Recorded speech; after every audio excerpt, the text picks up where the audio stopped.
Hello friends, welcome again to our channel computer academy IC. आज की class में हम एक्सेल के कुछ इंपॉर्टेंट फंक्शंस जो ज़्यादातर यूज किए जाते हैं वो करेंगे। तो चलिए स्टार्ट करते हैं पहले फंक्शन से, सम। देखिए, जो बेसिक फंक्शन होते हैं प्लस माइनस मल्टीप्लाई डिवाइड, वो हम डायरेक्ट भी कर सकते हैं, जो मैं आपको यहाँ दिखा देता हूँ। एक्सेल में कोई भी फंक्शन अगर आपने अप्लाई करना है तो सबसे पहले इक्वल लगेगा और उसके बाद जिस जिसका सम करना है, आप जैसे मान लो मुझे इसका सम करना है, प्लस लगा के आप सम कर सकते हैं। ये आप रैंडमली कहीं से भी उठा के किसी का भी सम कर सकते हैं। देखिए टोटल हो गया। अगर मुझे माइनस करना है तो वही इक्वल लगाइए, जैसे मुझे इसको माइनस करना है, माइनस का सिंबल लगाइए, इससे करना है ये माइनस हो जाएगा। अगर मुझे मल्टीप्लाई करना है तो वही इक्वल का सिंबल लगा के, इक्वल मुझे इससे मल्टीप्लाई करना है, किससे मल्टीप्लाई का सिंबल लगाया, मैंने कहा 3 से करना है, तो जो उसमें पड़ा है वो 3 से मल्टीप्लाई हो जाएगा। और सेम ऐसे डिवाइड का भी हो जाता है। तो डिवाइड के लिए भी मान लो मैंने कहा कि भाई 98 को डिवाइड करना है, जो मेरे पास इस सेल में पड़ा है E7 में, इसको मैंने डिवाइड करना है, डिवाइड का सिंबल आ गया, मैंने कहा इसको मैंने 6 से डिवाइड करना है, तो ये इसका रिजल्ट आ चुका है। तो ये तो जो बेसिक फंक्शन है वो यूज किए जाते हैं, यानी कैलकुलेशन आप डायरेक्टली कर सकते हो इसके अंदर। बट इसके अलावा और भी कई तरीके हैं इन फंक्शंस को अप्लाई करने के लिए, जो हम यहाँ करेंगे। देखिए यहाँ एक टेबल बनाई हुई है हमने, जिसके अंदर कुछ फंक्शंस हमने यूज किए हैं, बट हम ये सारे फंक्शन यहाँ बताएंगे आपको। तो सबसे पहला फंक्शन है सम करने का, मतलब टोटल करना है अगर आपने, तो इक्वल सम, हम सम लिखेंगे और उसके बाद ब्रैकेट के अंदर हम रेंज देंगे, मतलब कहां से लेकर कहां तक का सम करना है। इसमें एक सीक्वेंस के अंदर ही सेल दिए जाते हैं। जैसे मुझे करना है D2 से लेकर D15 तक का सम, यानी D2 से D15 तक जितने भी सेल पड़े हैं उन सबका टोटल करना है। अगर अभी मैं इसका सम करूंगा ना तो D2 के अंदर ये मैथ भी लिखा हुआ है, तो इसका सम गलत आएगा। तो हम इसमें थोड़ी चेंज करते हैं, यहाँ पे D2 की जगह D3 लिखते हैं। D3 से D15 तक का सम करना है, एंड क्लिक किया और एंटर किया, ये D3 से D15 तक का सम। ये फॉर्मूला बार में मुझे फॉर्मूला दिखाएगा कि क्या अप्लाई हुआ, यहाँ सिर्फ रिजल्ट आएगा। मैक्सिमम, अगर मुझे किसी रेंज में से कुछ मैक्सिमम फाइंड करना है तो आप वो फाइंड कर सकते हैं। मैंने लिखा इक्वल मैक्स। अब यहाँ पे भी आपको ब्रैकेट में रेंज देनी होगी कि कहां से सम करना है। लिखना चाहो आप लिख सकते हो, अदरवाइज आप सिलेक्ट करके दे सकते हो। मैं चाहता हूं कि इतना जितना मैंने सिलेक्ट करके दिया है, मैंने सिलेक्ट किया है C3 से F15 तक के सेल। इन सेल में जो भी सबसे बड़ी वैल्यू है आप चाहते हो कि वो दिखाई दे जाए आपको, तो ये मैक्सिमम वैल्यू 98 है उसमें।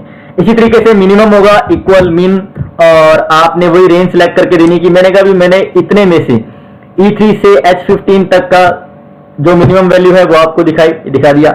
एवरेज, अगर मुझे एवरेज कैलकुलेट करनी है तो देखो एवरेज का एक फॉर्मूला होता है, टोटल और डिवाइड करो कितने नंबर थे उसमें से।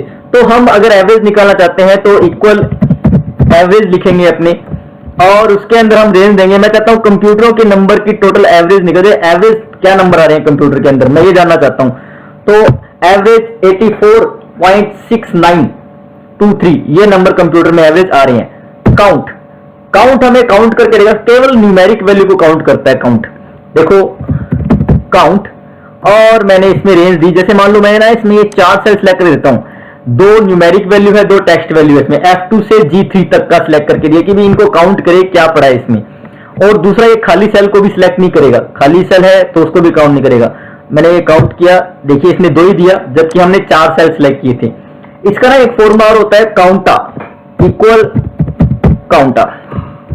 ये क्या करता है, काउंट E, ठीक है। ये आपकी टेक्स्ट वैल्यू को भी काउंट कर लेगा साथ साथ, और अगर ब्लैंक सेल है तो ब्लैंक सेल को भी काउंट कर लेगा।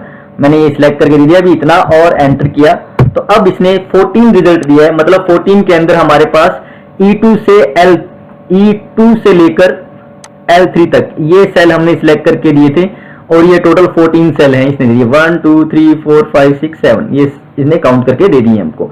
तो ये काउंट करके आपको दे देगा। ये टेक्स्ट यानी जो काउंट है ये केवल न्यूमेरिक वैल्यू जो है उसी सेल को काउंट करेगा, जबकि काउंटा जो है ये चाहे आपकी टेक्स्ट वैल्यू है, न्यूमेरिक वैल्यू है, पॉइंटर वाली वैल्यू है, डेट है, डे है, टाइम है, सबको काउंट कर देगा।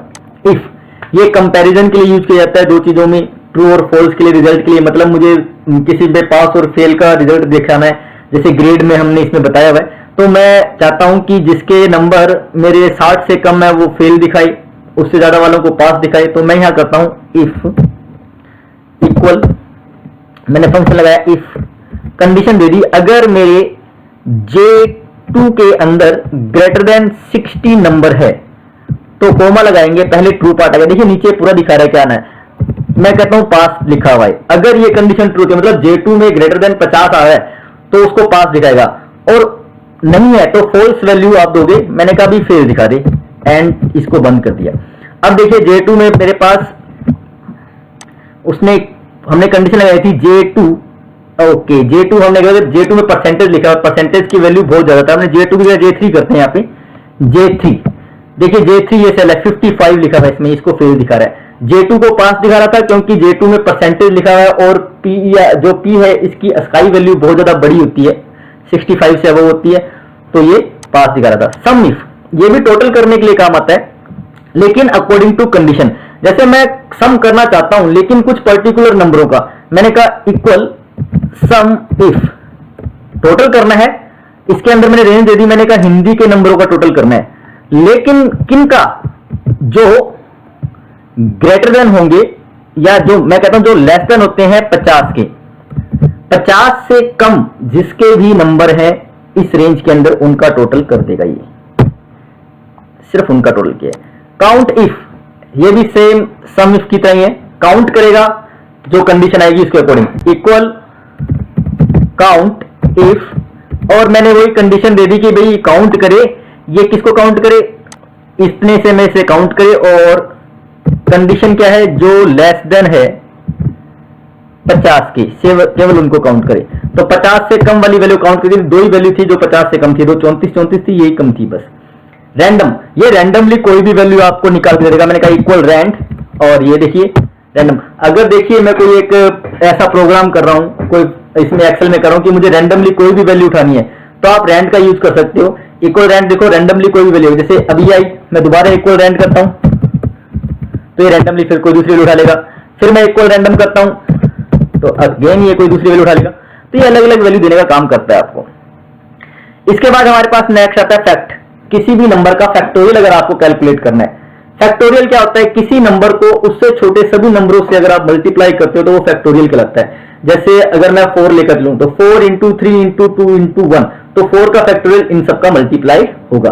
करते हैं अपने इक्वल फैक्ट, और मुझे 4 का फैक्टोरियल चाहिए, तो ये आ गया 24, 4 3 12, 12 में 24, 24 से कम 24, तो 4 इंटू 3 इंटू 2 इंटू 1 करने पर ये 24 आएगा। तो 4 का फैक्टोरियल उससे छोटे सभी नंबरों का मल्टीप्लाई है। मोड, ये शेषफल निकालने के काम आता है। जैसे मान लो मैंने कोई मल्टीप्लाई किया, कोई डिवाइड किया, उसके अंदर जो शेषफल होगा वो ये दिखाएगा। मैंने कहा इक्वल और मोड, और मोड के अंदर मैंने लिख दिया कि भी मैंने कहा 25 जो नंबर है उसको डिवाइड करना है 3 से, ठीक है। 25 को 3 से डिवाइड करने पर जो शेषफल आता है वो होता है 1, तो इसने सिर्फ शेषफल दिया है आपको। इंट, ये न्यूमेरिक वैल्यू को शो करेगा, केवल इंटीजर वैल्यू को। जैसे मान लो मैंने लिखा इंट, या तो मैं इसमें पॉइंट वाली वैल्यू दूं, जैसे मान लो मैंने ये सिलेक्ट करके दे दिया सेल J7 पड़ा है 84.3333, ये इसको इंटीजर में कन्वर्ट करके केवल 84 में दिखा देगा। स्क्वायर रूट निकालना है किसी का तो स्क्वायर रूट दिखा देगा, इक्वल SQRT स्क्वायर रूट। मैंने कहा मुझे 25 का स्क्वायर रूट चाहिए, तो 25 का square root 5, 5 into 5 square root निकल गया 25। प्रोडक्ट मल्टीप्लाई करने के काम आता है। किसी भी चीज को अगर आपने मल्टीप्लाई करना है तो आप उसको प्रोडक्ट, जैसे नॉर्मल कैलकुलेशन भी कर सकते हैं अपने, बट प्रोडक्ट लिख भी सकते हैं, PRODUCT प्रोडक्ट। जिसका मल्टीप्लाई करना है, इसका, इस सेल का, इस सेल का, जो सेल का आपने करना है, और ये प्रोडक्ट निकाल दे। सीलिंग एंड फ्लोर, ये भी रैंडम फंक्शन की तरह ही होते हैं। ये क्या करते हैं कि जैसे पॉइंट वाली वैल्यू है उससे बड़ी वैल्यू शो करेगा इंटीजर में, या उससे छोटी वैल्यू शो करेगा इंटीजर में। तो देखिए जब मैं कहता हूं इक्वल सीलिंग, और मैंने क्या किया, मैंने कहा ये 78.666 ये नंबर लेते हैं, तो अगर मैं इसको सीलिंग करता हूं तो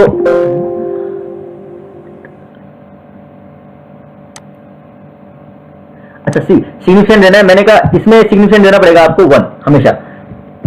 और ये देखिए 78, ये 1 अबव करके दे दिया इसने। सीलिंग क्या करता है कि जस्ट उससे बड़ी वैल्यू जो है, ठीक है, मैंने 1 सिग्निफिकेंट दिया तो ये 1 अबव दिया इसने उससे। और अगर मैं दोबारा करता हूं सीलिंग, और मैंने वही 78 सिलेक्ट करके दिया, और अब की बार मैंने दिया 3, तो इसने क्या किया 78 से 3 बड़ी वैल्यू सिलेक्ट करके दे दी।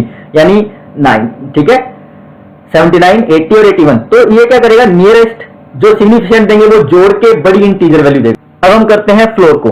देखिए फ्लोर क्या होता है, सीलिंग बड़ी वैल्यू दिखाता है, फ्लोर छोटी वैल्यू पे लेके आ जाता है आपको। तो जब अपने फ्लोर पे करेंगे f equal f floor, and मैंने सिलेक्ट करके दे दिया कि भाई ये 77 है, इसके अपने को फ्लोर चाहिए और 1 कर दिया, तो ये एक छोटी वैल्यू इसकी दिखा देगा जो 77 ही रहेगी।